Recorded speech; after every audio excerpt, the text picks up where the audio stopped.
이재명 더불어민주당 대표가 피습을 받았고 그 후 치료를 마치고 정치일선에 복귀했습니다. 범죄자가 저지른 끔찍한 죽음의 위기를 잘 넘기고 당에 복귀한 것이니 참으로 다행입니다. 천호신조입니다. 범죄를 철저하게 규명해서 다시는 이런 일이 생기지 않도록 해야 됩니다. 그렇게 공격할 정도로 위협적이고 탁월한 리더십을 발휘하는 이재명 민주당 대표의 리더십, 이번 선거 과정을 통해서 더욱 공고해지길 기원합니다. 민주당 화이팅입니다. 안녕하세요. 서대문의 아들 서대문의 파랑나베의 김은국 박사, 시사 도민고 김은국 교수의 이슈 힘차게 출발합니다. 많은 관심, 응원, 참여, 좋아요, 댓글 공유, 구독과 알람 설정 부탁드립니다. 이재명 대표는 피습 후에 복귀하면서 그 첫 일성으로 이번 총선은 윤석열 정권에 대한 중간 평가이자 권력에 대한 심판 선거라고 규정했습니다. 앞으로 당내 갈등을 봉합하고 총선 준비에 속도를 낼 것으로 전망됩니다. 이 대표는 또 제게 주어진 또 우리 국민께서 맡기신 책임을 최선을 다해 수행하겠다라고 말했습니다. 든든합니다. 함께 하겠습니다. 이 대표는 최고위원 회의에서 자신의 피습 사건을 한반도 상황에 빗대서 말했습니다. 적대하고 대결하고 인정하지 않는 사회 풍토가 우리 국민의 삶과 대한민국의 미래를 얼마나 위험하게 만드는지 정부 여당은 모르는 것 같다. 지난 2년간의 윤석열 정권을 보면 경제도 더 어려워졌고 안보도 더 나빠졌고 민생도 더 나빠졌다. 모든 국민에게 평등해야 할 법이 특정인에게 특혜가 되는 비정상의 나라로 후퇴하고 있다라고 강하게 비판했습니다. 정확한 지적입니다. 이 대표는 이 자리에서 총선에 대한 이야기도 함께 했습니다. 이 대표는 민주주의란 국민의 의사가 존중되고 국민이 주인으로 대접받는 나라다.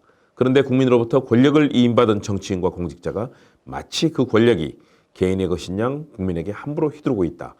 법으로도 죽여보고 펜으로도 죽여보고 그래도 안 되니 칼로 죽이려고 하지만 절대 죽지 않는다. 최선의 노력을 다해 통합하고 국민 눈높이에 맞는 공정하고 혁신적인 공천을 통해 새로운 희망을 보여드리겠다라고 말했습니다.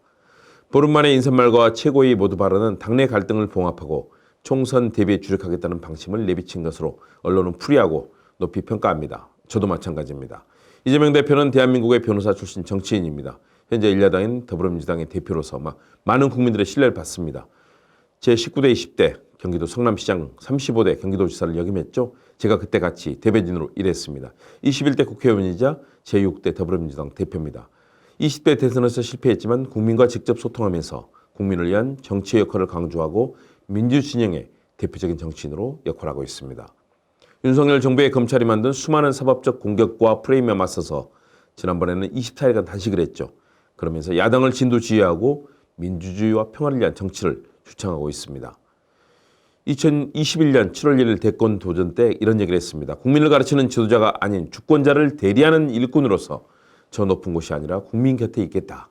자랑스러운 김대중 노무현 문재인 정부의 토대위에 필요한 것은 더하고 부족한 것은 채우며 잘못은 고쳐서 더 유능한 4기 민주당 정권, 더 새로운 이재명 정부로 국민 앞에 서겠다라고 말했습니다.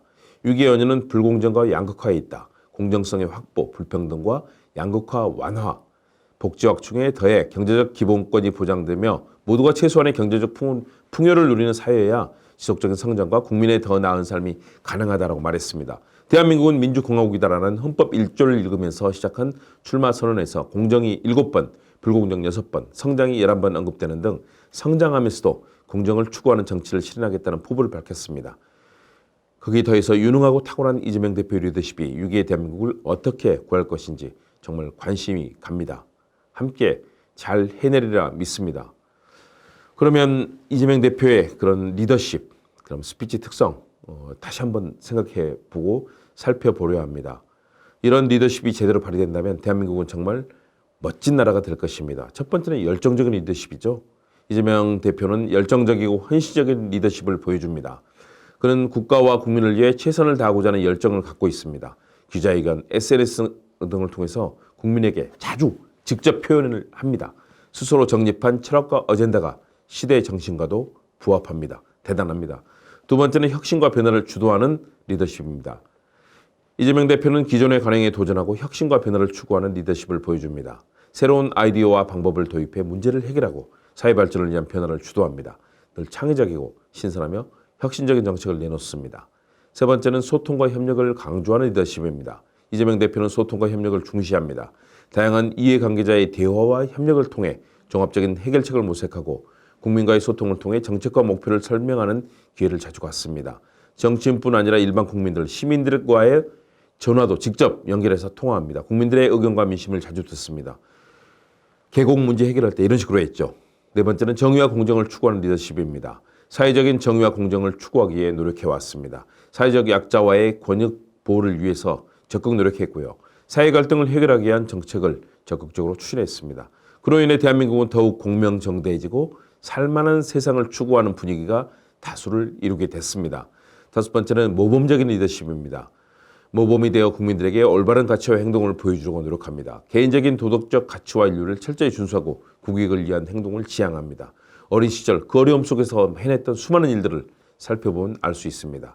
여섯 번째는 강력한 리더십입니다. 결단력, 행동력이 아주 강합니다. 어려운 상황에서도 단호하게 결정을 내리고 실행에 옮기곤 합니다. 일곱 번째는 정확하고 명확한 커뮤니케이션입니다. 정확하고 명확한 커뮤니케이션을 통해서 국민들에게 정책 목표를 전달합니다. 쉽게 이해할 수 있는 언어를 사용합니다.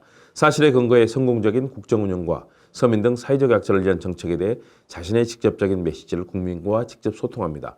여덟 번째는 카리스마적인 리더십입니다. 카리스마를 통해 매력적인 인간적인 매력으로 사람들을 향유시킵니다. 자신의 비전과 열정을 통해 사람들을 이끌고 동료들의 신뢰와 지지를 얻습니다. 아홉 번째는 경제발전과 창조적인 리더십입니다. 경제발전과 창조적인 사회를 위해서 기업과 적극적으로 협력합니다. 산업의 다각화와 혁신을 촉진하며 기업 및 노동계와의 협력을 통해서 새로운 일자리 창출, 경제 성장을 이루고자 합니다. 기업뿐만 아니라 노동자를 더욱더 귀하게 생각합니다. 열 번째는 현실적이고 실용적인 리더십입니다. 현실적이고 실용적인 해결책을 모색하면서 정책 방향을 분석하고 현재 상황을 고려해 지속 가능하고 실행 가능한 방안을 수립해왔고 이를 성공적으로 실천해 왔습니다. 총선을 거쳐 이재명 대표와 민주당의 정책은 더욱 정교하고 의미 있는 현실성을 갖게 될 것입니다. 흉기 피습에 따른 죽음 위기, 24일간의 단식, 검찰의 400회가 넘는 압수수색, 그리고 수사와 기소 등 그런 위기를 넘어서 정교한 정책, 현실대한 해법을 대한민국을 통해서 세계 속에 보여줄 것입니다. 이재명 대표의 리더십이 더욱 빛날 날 기다려집니다. 함께하겠습니다. 여러분 감사합니다.